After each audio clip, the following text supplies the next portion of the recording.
시각 1일 저녁 이스라엘로 날아온 미사일은 180여 발.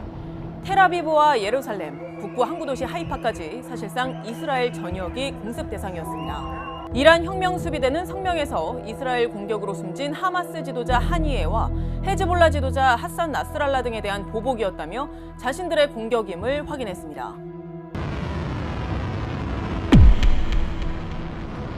이스라엘 군은 미사일 대부분을 요격했고 중부와 남부 지역의 일부가 떨어졌으며 2명이 경상을 입었다고 밝혔습니다. 이란의 공격을 받은 이스라엘의 네타냐후 총리는 즉각 보복을 공언했습니다. איראן עשתה הערב טעות גדולה, והיא תשלם על כך.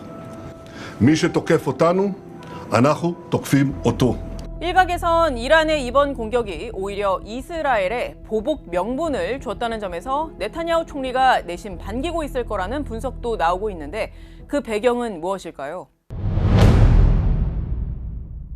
저희가 앞서도 전해드렸지만 이 중동 전쟁의 판은 이스라엘이 끌고 가고 있습니다. 이스라엘 네타냐후 총리는 이란이 더 이상 하마스나 헤즈볼라, 후티 반군과 같은 대리 세력 뒤에 숨지 않고 이란이 직접 링 위에 오르기를 바란다는 게 전문가들의 대체적인 평가입니다.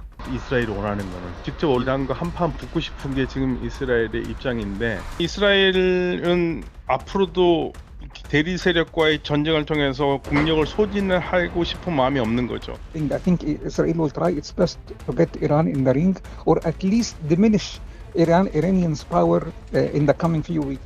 이스라엘은 지난해 10월 7일 하마스의 기습 공격으로 촉발된 이 중동 전쟁을 이스라엘 대 하마스 또는 이스라엘 대 헤즈볼라가 아니라 이스라엘 대 이란의 전쟁이라고 보고 이란이라는 저항의 축 핵심을 무력화하기를 단단히 벼르고 있다는 겁니다.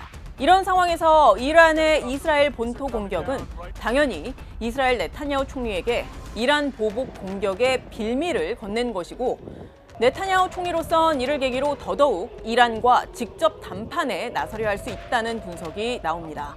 이번 기회에 이란의 지원을 완전히 끊어서 이란이 이 아랍 지역에서 지금 구가하고 있는 영향력을 절단을 내야지만이 새로운 중동 질서를 만들 수 있다고 생각을 하는 겁니다. 이스라엘은 이란이 반드시 핵무기를 만들 것이라는 종교적인 믿음을 가지고 있어요. 그렇기 때문에 화근을 제거하고 싶은 게 네타냐후의 그냥 꿈이었어요.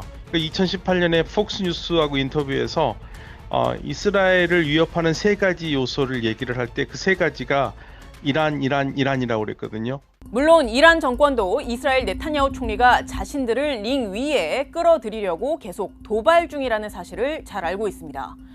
네타냐후 총리가 이란을 무력화시킬 타이밍을 벼르고 있고 자칫 이란이 네타냐후 총리의 전략에 말려든다면 잃는 게 훨씬 많기 때문에 자신들이 직접 이스라엘과 충돌하는 그림은 가급적 피해왔습니다. Iran does not appear to want a direct conflict. Iran wants basically small scale but continuous conflict with Israel that is conducted by its proxies. Now, that strategy is kind of crumbling because their primary target directed towards Israel.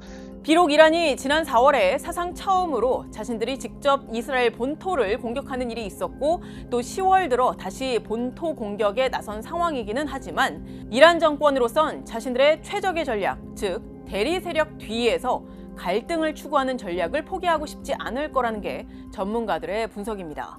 이란의 경제 등 내부 사정도 점점 악화되고 있기 때문입니다.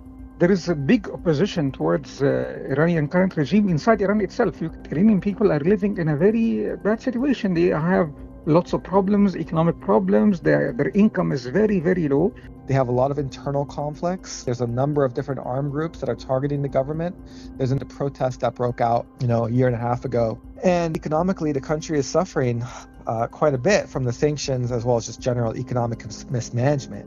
물론 이란의 후속 대응은 이스라엘의 보복 여부와 그 수위에 따라 달라질 수 있겠지만 이란 군이 이스라엘을 겨냥해 효과적으로 공격을 한다는 건 결코 쉬운 일이 아닙니다. 이스라엘이 현재 미군의 지원을 비롯한 압도적인 군사 우위를 갖고 있는 데다 현재 네타냐후 총리의 독주나 다름이 없는 대대적인 공격을 국제사회가 막아내지 못하고 있기 때문입니다.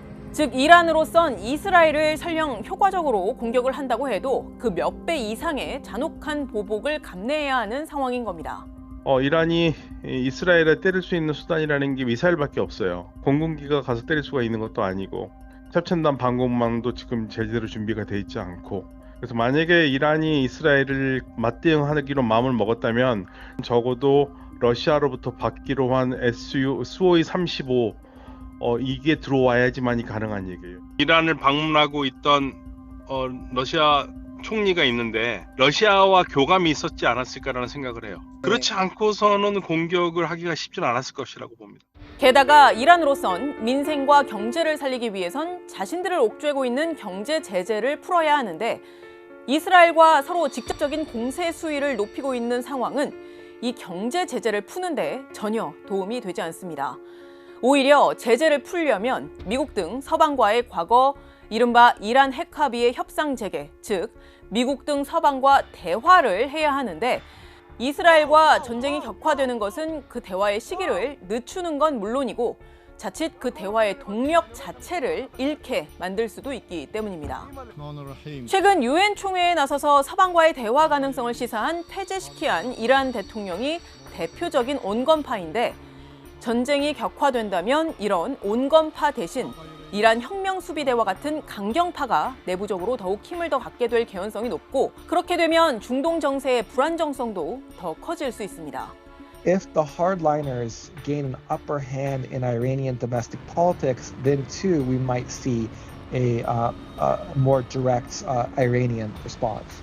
앞서 이스라엘 네타냐후 총리는 유엔 총회에서 두 개의 지도를 꺼내 보였습니다.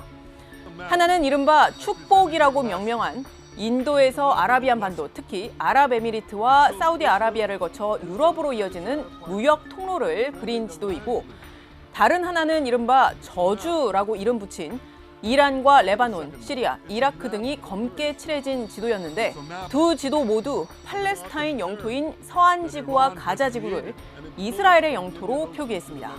네타냐후가 가지고 나온 그 지도에서 팔레스타인은 흔적도 없습니다. 그런데 현실적으로 과연 팔레스타인 사람들 다 몰아내기는 쉽지는 않을 건데, 팔레스타인 문제를 사우디에게 맡길 겁니다. 자기네들은 그 대신 두 국가 해법 얘기는 하지 않겠다. 이스라엘이 그리는 그림은 바로 이 축복의 지도와 같은 거를 만들 거고, 이 두 지도가 네타냐후 총리의 지향점과 현실 인식을 각각 반영한 것이라는 평가가 나오는데, 이러한 네타냐후 총리의 강공 드라이브가 계속된다면 중동 정세는 당분간 계속 불안정할 수밖에 없어 보입니다. 지금까지 뒷배기였습니다.